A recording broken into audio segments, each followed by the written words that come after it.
Glória a Deus, nós estamos iniciando a nossa segunda aula, primeira parte da segunda aula dessa matéria maravilhosa, Atos dos Apóstolos, a nossa história, a história da igreja primitiva. Se somos igrejas de Cristo, precisamos saber como tudo começou, precisamos saber qual o contexto, qual a realidade do que estava acontecendo, não só no Império Romano, como também entre os discípulos na história da igreja primitiva.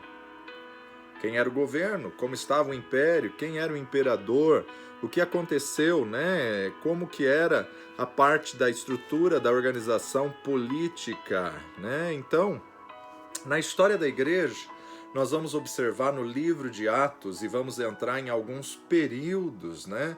Como também nós vamos ter a matéria História da Igreja, e aí na matéria História da Igreja nós vamos entrar no período pós-Atos, né? O período que aconteceu depois do livro de Atos. As reformas, o período do cristianismo, o período aí da unificação do Estado com a igreja, a suposta conversão de Constantino, a conversão do imperador, como também o período aí das cruzadas, como o período dos avivamentos. Então, quando estivermos falando sobre história da igreja, nós vamos estar estudando mais a fundo aí, mais abrangente. Mas a nossa matéria agora é só sobre o livro de Atos. E no livro de Atos, quem era o imperador, quem estava no poder era o Império Romano. E o Império Romano, no período da história da igreja, atingiu desde o Egito até a Espanha, né? Olha a extensão do território. Você tem aí nos mapas, na fanpage do Facebook, Rede de Ensino Instituto Jáfia, né? Até hoje, esse império dá trabalho por causa dos ranços aí que contagiou a igreja, contaminou a igreja, e muitas vezes muitos segmentos não conseguem distinguir, discernir o que é ranço católico, o que é ranço da igreja de Roma e o que é ranço aí realmente da tradição regional, né? Então ainda se sustenta esse espírito de manipulação do Império Romano, influenciado através da fusão do Estado e da Igreja, que trouxe aí terríveis consequências para o período da história da igreja. Nós vamos estudar aproximadamente, dentro do livro de Atos, 30 anos do período da igreja primitiva. Desde o momento em que Jesus é assunto aos céus, ano 32, 33, até o final do livro de Atos, ano 63. Né? Ficamos com essa data do ano 63 da igreja primitiva, onde o livro de Atos acreditamos ter sido escrito no ano 63. Né? Então são os primeiros 30 anos da história da igreja. No Império Romano tiveram diversos imperadores. Na verdade, os imperadores eram chamados também de Césares, né? César, né? Aonde vem aí Ave César. Ave César, né, era uma reverência a César, né? César, na verdade, não era nome. César era um título, e um título que o imperador recebia, como, por exemplo, Tibério foi considerado Tibério César, como, por exemplo, Júlio, Júlio César, Calígula, Calígula César.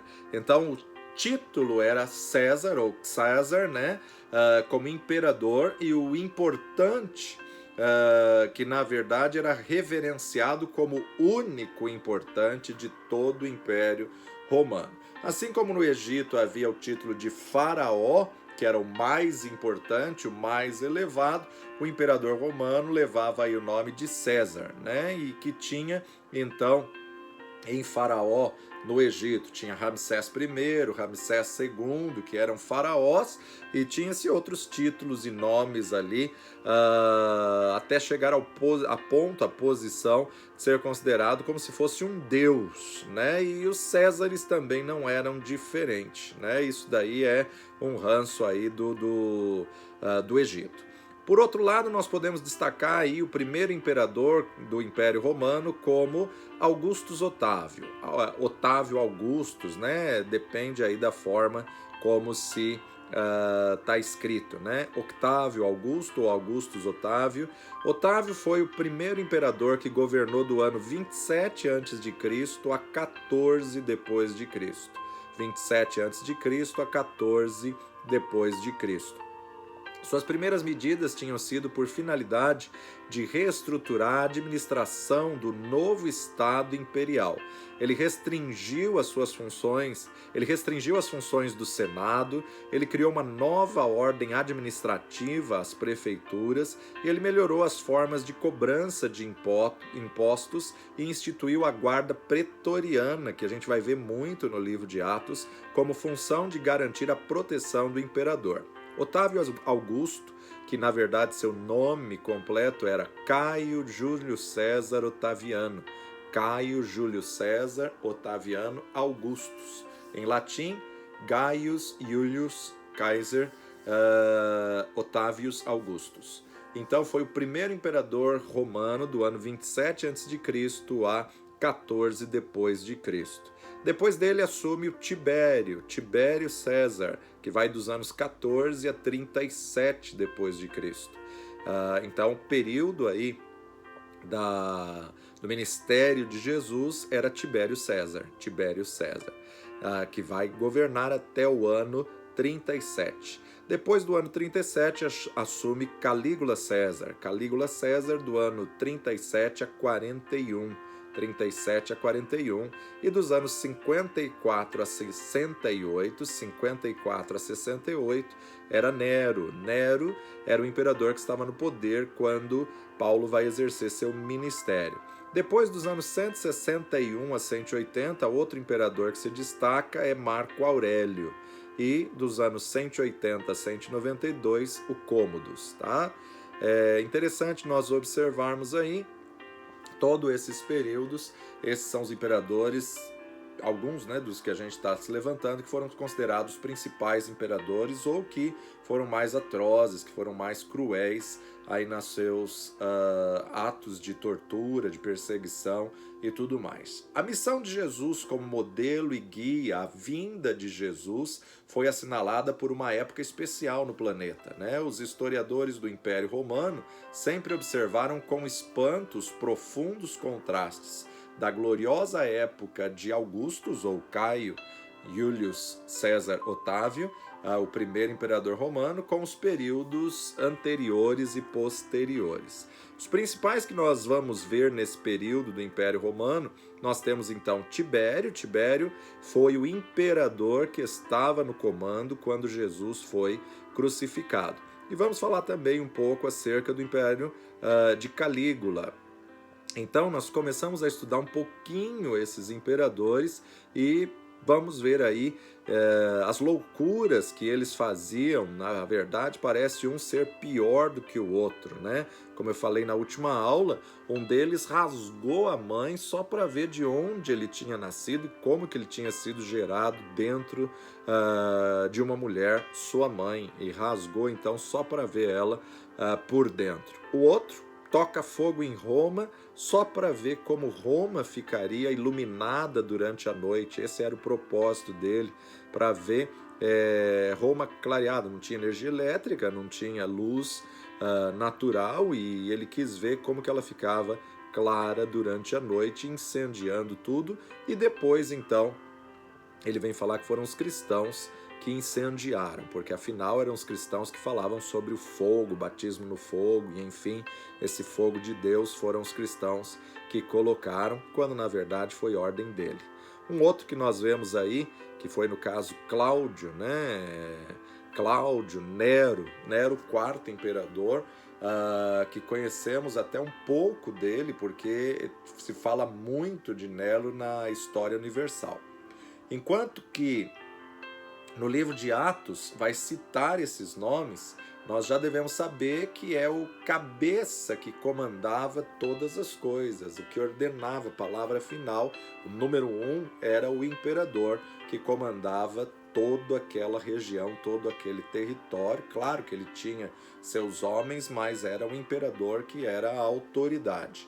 Enquanto Roma tinha um só imperador, e esse imperador é que tinha sua esfinge gravada na moeda, né? Tinha sua esfinge gravada na moeda, o anel de sinete também com a sua esfinge, e ele era considerado tal como um deus todo-poderoso, né? Autoridade máxima.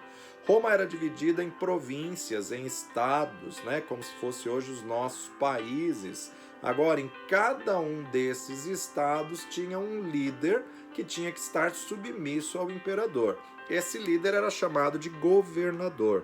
Então não confunda imperador com governador, tá? O governador, ele era a autoridade líder da região local, do território local, né? Então, você vai ver no livro de Atos sendo explanado alguns governadores que vão aparecer, como governador Félix, governador Festo.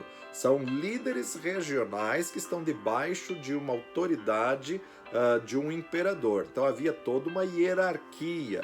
Além dos governadores, nós vamos encontrar também alguns que eram líderes, que tomavam conta de regiões menores submissas aos governadores. Por exemplo, na Judéia, que é onde acontece basicamente todo o contexto histórico do início da igreja primitiva, e ela se estende saindo da Judéia, indo para Antioquia, e da Antioquia indo para a Macedônia, chega à Ásia Menor. Então toda essa região até chegar em Roma. Nós vamos ver que o evangelho chega a Roma, nós vamos ver que como foi crescente o evangelho por meio de Paulo, que foi o apóstolo para os gentios, né?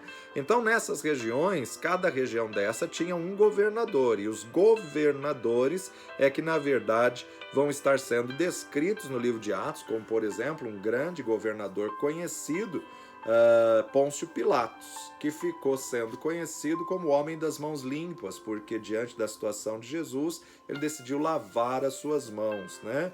Dizendo: eu estou livre da condenação do sangue desse homem que é inocente.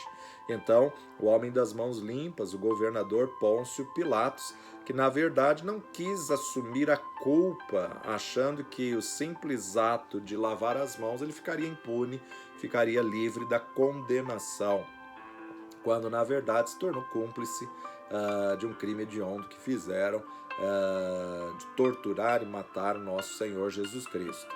E nós vamos ver também Herodes Agripa I, Herodes Agripa I.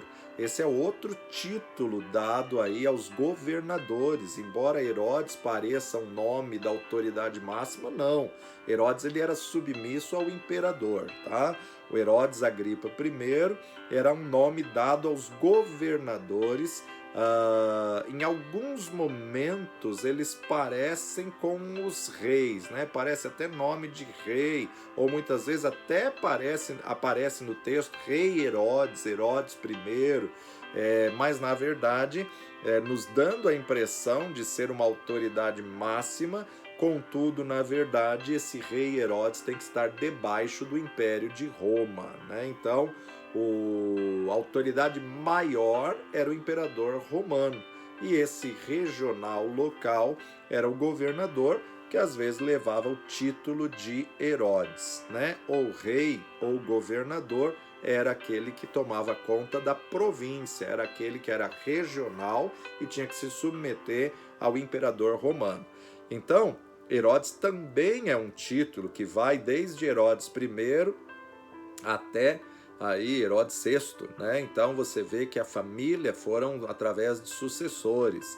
Herodes Agripa I, que estava no poder até meados do nascimento de Jesus, ou seja, ano 1 a.C., era Herodes Agripa I. Depois entra Herodes Agripa II, e depois você vai encontrar Paulo falando acerca de Herodes. Vamos ver um outro governador também, que foi aí do período de Herodes. Lá na nossa fanpage da Facebook, da Rede Global, da Rede de Ensino Instituto JAF, tem lá uma estrutura que vai mostrar exatamente essa organização, né? Onde nós vamos ver Herodes Magno o Grande, que ele vai dos anos 37 a.C.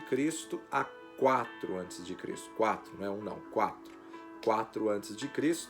ele vai dominar Palestina, Galileia, Judéia, Idumeia e Samaria. Olha só, ele vai dominar esses territórios, tá? Esse Herodes Magno, o Grande, é o que vai estar sendo descrito justamente no nascimento de Cristo, Mateus capítulo 2, de 1 a 19. Então, olha só, Mateus 2, de 1 a 19, nós vamos ver aqui. Os magos do Oriente. E tendo nascido Jesus em Belém da Judéia, no tempo do rei Herodes, eis que uns magos vieram do Oriente a Jerusalém e perguntaram: onde está aquele que é nascido rei dos judeus? Porque vimos a sua estrela no Oriente e viemos a adorá-lo. E o rei Herodes da província local ali, daquela região, era submisso ao imperador romano, mas ele que está governando Palestina, Galileia, Judéia, Idumeia e Samaria. E o rei Herodes, ouvindo isso, perturbou-se toda a Jerusalém com ele. Congregados todos os príncipes dos sacerdotes e os escribas do povo, perguntou-lhes onde havia de nascer o Cristo. E eles lhes disseram: em Belém da Judéia, porque assim está escrito pelo profeta: e tu, Belém, terra de Judá, de modo nenhum és a menor entre as capitais de Judá, porque de ti sairá o guia que há de apacentar o meu povo de Israel. Então Herodes, chamando secretamente os magos, inquiriu exatamente deles acerca do tempo em que a estrela lhes aparecera. E enviando-os a Belém, disse: ide e perguntai diligentemente pelo menino, e quando o achardes, participai-mo, para que eu também vá e o adore. Claro que não era essa a intenção que ele tinha. E tendo eles ouvido o rei, partiram, e eis que a estrela que tinham visto no Oriente ia adiante deles, até que, chegando, se deteve sobre o lugar onde estava o menino. E vendo eles a estrela, alegraram-se com grande júbilo. E entrando na casa, acharam o menino com Maria, sua mãe, e prostrando-se o adoraram, e abrindo seus tesouros, lhe ofertaram dádivas, ouro, incenso e mirra. E sendo por divina revelação avisado em sonhos para que não voltassem para junto de Herodes, partiram para a sua terra por outro caminho. Tendo-se eles retirado, eis que o anjo do Senhor apareceu a José em sonhos, dizendo: levanta-te, toma o menino e a sua mãe e foge para o Egito, demora-te lá até que eu te diga, porque Herodes, governador local, há de procurar o menino para o matar. E levantando-se ele, tomou o menino e a sua mãe de noite e foi para o Egito.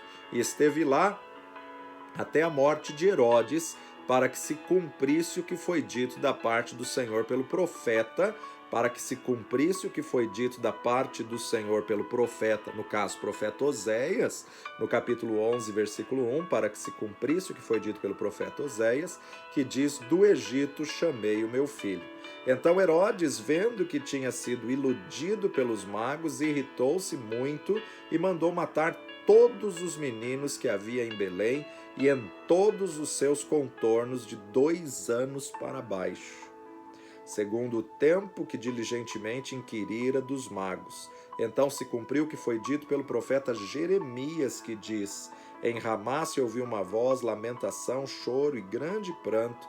Era Raquel chorando seus filhos e não querendo ser consolada, porque já não existiam.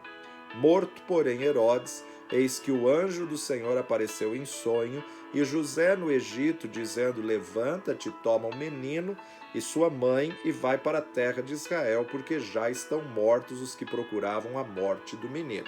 Então, sabe-se aí que esse rei Herodes morreu no ano 4 depois de Cristo. Aí alguns falam acerca de antes de Cristo, né? 37 antes de Cristo a 4 antes de Cristo, mas na verdade Jesus já tinha nascido aqui. Não tem-se a data exata do nascimento de Jesus por causa dessa ocorrência, aonde a gente vai observar aí justamente a situação de não poder registrar por causa da perseguição do governador local, que se chamava rei Herodes. Herodes o Magno, Herodes o Grande. Tá? Ele teve um filho chamado Antípatro II, que foi, na verdade, morto pelo pai. Ele teve um outro filho, Alexandre, que na verdade também foi morto pelo pai. Arquelau, que é o que vai estar de Gênesis 2, de Mateus 2, 22. E ouvindo que Arquelau reinava na Judéia em lugar de Herodes. Então, filho dele, ele reinou e governou o quê? Governou Judéia, Samaria, Idumeia e foi deposto por Roma. Então, ele governa do 4 antes de Cristo até o ano 6 depois de Cristo. 4 antes de Cristo a 6 depois de Cristo. Tá? Então você vê aí uma discrepância dessa data do nascimento de Cristo devido a isso. Teve também Antipas II, que na verdade, quando Herodes foi morto no 4 a.C., se divide o império, né? Então Arquelau governa Judéia, Samaria e Idumeia, mais para frente, no ano 6, ele vai ser deposto por Roma. Antipas II vai governar Galileia, Pérea. Antipas II foi aquele que degolou João Batista, E ele governa do ano 4 a.C. até 39 depois de Cristo, até 39 Antipas II. Então olha só, você tem que prestar bem atenção nesse gráfico para não fazer confusão depois, né? Como pode ter outros governadores? Quantos governadores eram? Depende da região, tá? Judéia, Samaria e Idumeia foi Arquelau. Agora, Galileia, Pérea foi Antipas II. E aí tem também Filipe II, que também vai assumir no ano 4 a.C., ele vai governar Itureia, Traconites, Gaulanites, Auranites e Bataneia. Então, quando Herodes Magno morre, são os 3 filhos que assumem o império regional, né? Arquelau, Antipas II e Filipe II. Filipe II é citado em Lucas capítulo 3. Agora, você vai observar Aristóbulo I, que era filho de Herodes, que também foi morto pelo pai. Então Herodes Magno, ele mata Aristóbulo I, Antípatro II, ele mata Alexandre. Esses 3 eram filhos que ele tinha medo que eles fizessem uma revolta e tomassem o império dele, né? Então o próprio pai matou esses 3 filhos. E aí você tem também Filipe I, que foi deserdado, que foi aquele que foi esposo de Herodias. Ele era esposo de Herodias e o irmão dele vai, na verdade, entrar em adultério. O irmão dele é quem? O irmão dele é Antipas II. Antipas II é que vai entrar em adultério com a esposa de Filipe e que João Batista vai confrontar, né? Vai confrontar dizendo justamente que ele estava em adultério. Aí o filho de Aristóbulo I, Agripa I, é o que vai mandar matar Tiago e prender a Pedro. Esse gráfico está bem explicado lá na rede de ensino Instituto Jaffa, onde você vê aí a descendência de Herodes Magno, né? Herodes o Grande. É bem verdade que a sociedade romana, ela tinha era uma hierarquia piramidal, né? Onde o imperador era o máximo e depois do imperador era a ordem senatorial, depois a ordem equestre e por fim a plebe. Abaixo da plebe vinham os libertos e por fim os escravos. Então ela era dividida em estratos, né? Os estratos superiores era imperador, ordem senatorial e a ordem equestre. Agora, abaixo da ordem equestre, plebe, libertos e escravos eram considerados estratos inferiores. Os estratos interiores eram plebe, os libertos e os escravos, embora a plebe ainda era considerado cidadã. Depois da plebe, libertos e escravos, nem cidadãos eles eram considerados, eram castas que não eram considerados como cidadãos. Assim também a gente pode ter uma hierarquia onde a gente observa que os escravos eles podiam ser conquistados ou por guerras ou por dívidas, né? Eles eram tomados escravos por dívidas, então eles eram considerados instrumentos de trabalho.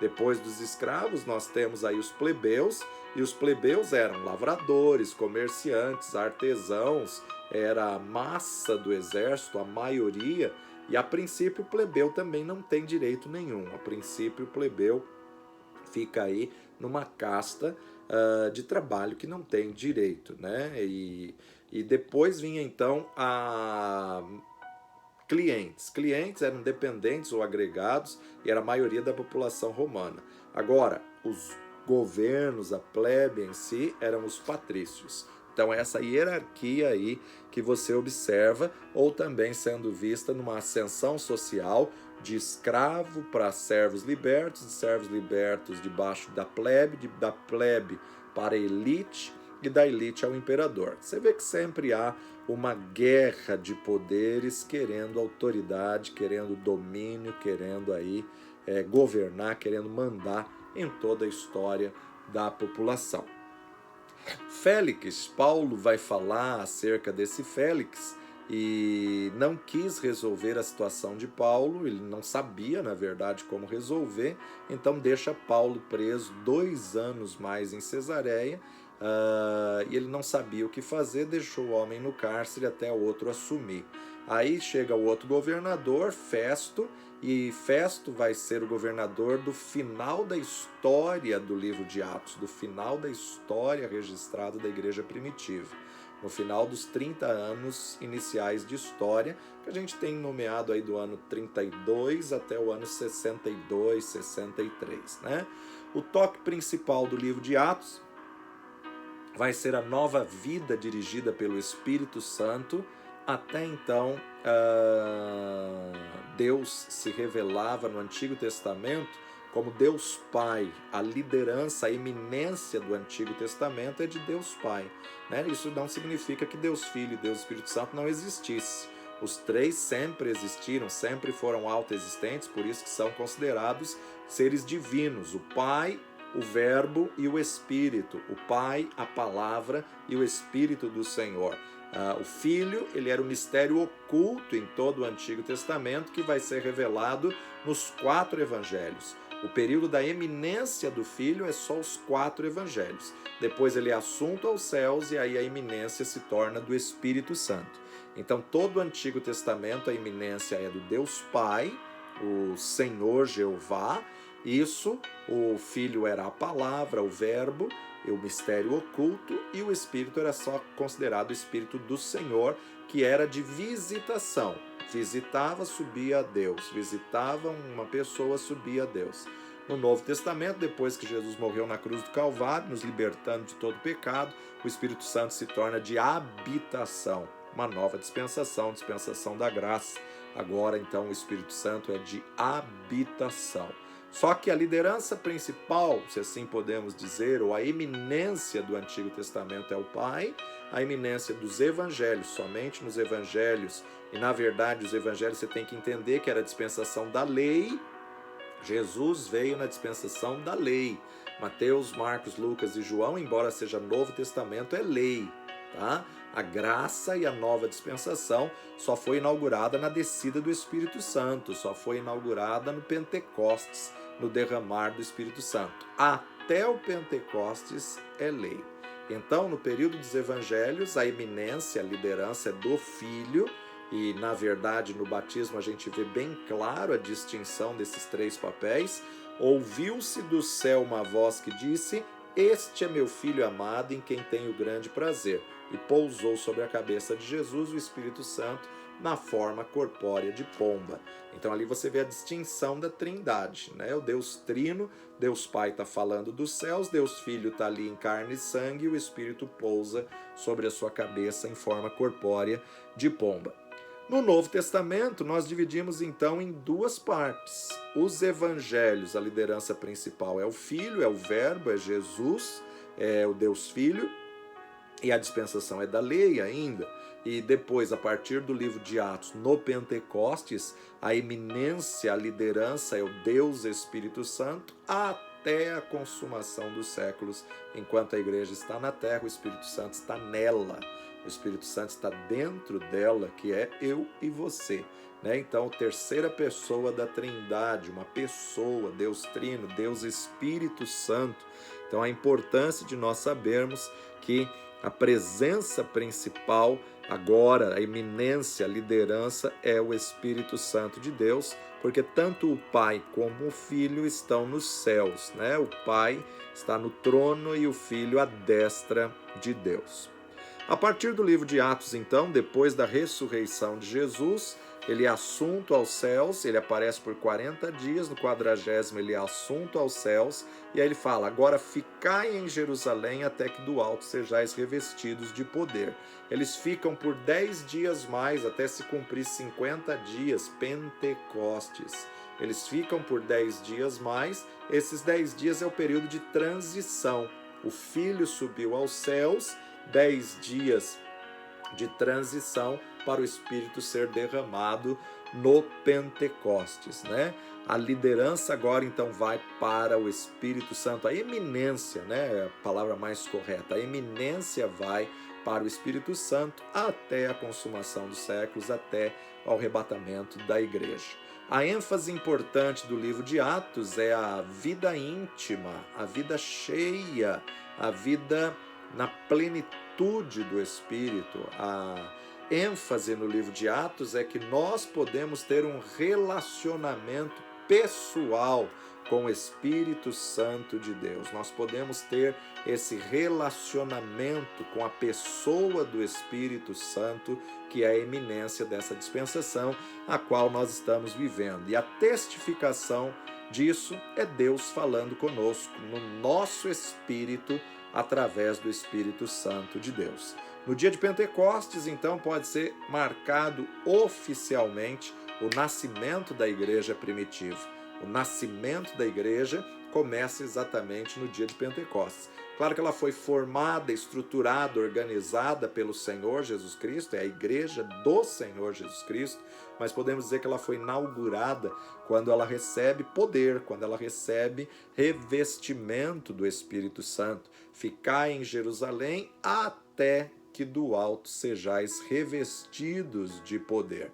E nós vemos então que Jesus deixou tudo pronto, tudo preparado, mas a igreja em si, eclésia, né? Ela só começa, sai das quatro paredes para fora na descida do Espírito Santo, no revestimento, mas recebereis a virtude do Espírito Santo e ser-me-eis testemunhas, tanto em Jerusalém, Judéia, Samaria e confins da terra. Eles tinham que ficar em Jerusalém até receber o revestimento, a roupagem, a capa, a capacitação, né? Onde, na verdade, começa então o período da graça, o período da igreja. A igreja, ela é então inaugurada no Pentecostes. 5 Pentecostes, 50 dias depois da festa da Páscoa. 50 dias depois da Páscoa, então, o Espírito Santo de Deus é derramado 50 dias depois da ressurreição de Cristo Jesus, quando venceu a morte. Quando Jesus entra em Jerusalém e come com seus discípulos a ceia, ele estava comemorando a Páscoa. Ele estava, na verdade, demonstrando libertação. Páscoa aponta para sacrifício e libertação.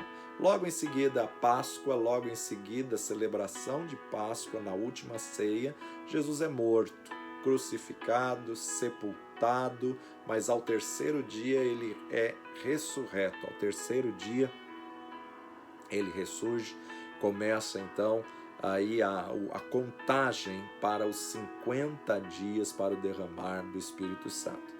Nós vamos estudar também alguns discursos importantes no livro de Atos, por exemplo, o discurso de Pedro, o discurso de Paulo, aliás, o sermão de Estevão, que sob a pressão de ser apedrejado faz um resumo do panorama do Antigo Testamento, fabuloso. O resumo do Antigo Testamento que Estevão apresenta debaixo dessa pressão, debaixo dessa tensão, trazendo aí informações que não temos no Antigo Testamento. Isso nos prova que Estevão era um tremendo estudioso da palavra, um profundo estudioso da palavra, né? Então, o discurso de Estevão, onde você tem todo o panorama da história do Antigo Testamento, o sermão mais longo do Novo Testamento e não foi, na verdade, um discurso nem do apóstolo dos judeus e muito menos do apóstolo dos gentios, que foi o mais longo. Foi de um diácono Estevão, que foi o primeiro mártir da igreja, né? O primeiro a morrer em o nome do Senhor Jesus Cristo, o primeiro a ser apedrejado em o nome do Senhor Jesus Cristo.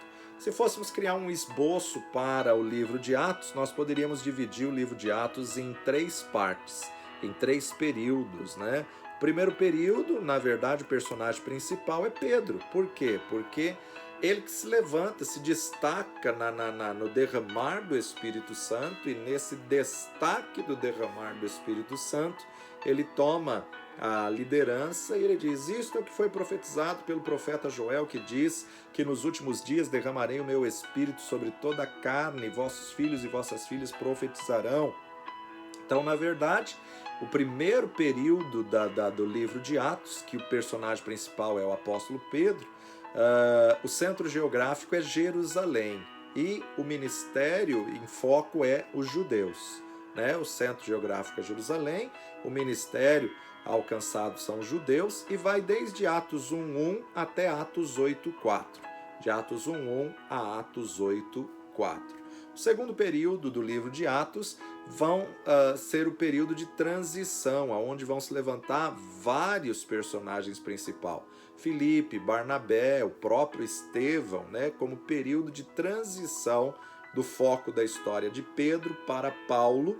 Nós temos aí alguns personagens considerados aí nesse período de transição, que vai de Atos 8:5 até Atos 12:25. E o centro geográfico também muda. Ao invés de ficar em Jerusalém, com a perseguição de Atos 8:1, agora o centro geográfico vai para Antioquia.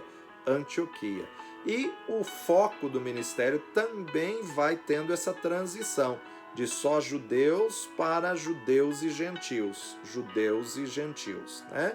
E aí o terceiro período dessa estrutura de visão do livro de Atos vai do capítulo 13, versículo 1, até o capítulo 28, último versículo 31. E o personagem principal agora, do capítulo 13 ao 28, é o apóstolo Paulo. E Paulo, seu centro geográfico é o mundo gentílico, é todo o território do Império Romano, né? Todos os locais que ele viaja, abrangendo aí muito além do que Jerusalém, e o foco do seu ministério são os gentios que na verdade levam justamente essa posição muito interessante. Por outro lado, nós também podemos ter uma divisão do livro de Atos em 4 partes. Primeiro, o ministério de Jerusalém, dos capítulos 1 ao 7. Segundo, o início da expansão do ide por todo o mundo através da perseguição, dos capítulos 8 a 12. O movimento missionário para os gentios, do capítulo 13 ao 21, e o aprisionamento de Paulo, do capítulo 21 ao 28, né? As lutas da prisão de Paulo. A ênfase do livro mais focada no ministério de Cristo ressurreto. A ênfase mais importante do livro é o ministério de Cristo ressurreto. E você vai ver a todo momento sendo falado, né? Aquele o qual vós crucificastes, Deus o ressuscitou dos mortos. Isso era uma das características da pregação dos apóstolos no livro de Atos, sempre focar um personagem importante do Antigo Testamento para dar credibilidade, que não estavam cancelando o Antigo Testamento, então sempre um personagem reconhecido no Antigo Testamento era citado, mas além disso a ênfase também era citar aquele ao qual vós crucificastes, Deus o ressuscitou dos mortos. Outra ênfase importante é também a igreja como um organismo reformado, a igreja como um organismo reformado, que começa a crescer, a espalhar, a expandir a visão, um organismo vivo e recém-formado. vai dar ênfase a algumas pessoas importantes, como por exemplo governadores, imperadores e por outro lado evangelistas, discípulos e apóstolos, né? Evangelistas e apóstolos. O livro de Atos é um livro que vai falar do testemunho da ação poderosa sobre o Espírito Santo e vai mostrar o poder de Deus na vida do homem, porque começamos no livro de Atos a dispensação da graça, mostrando o poder do Espírito Santo, um tesouro em vasos de barro que somos nós. Vamos para o intervalo e na volta a gente continua vendo aí algumas peculiaridades do livro de Atos. Vamos para o intervalo.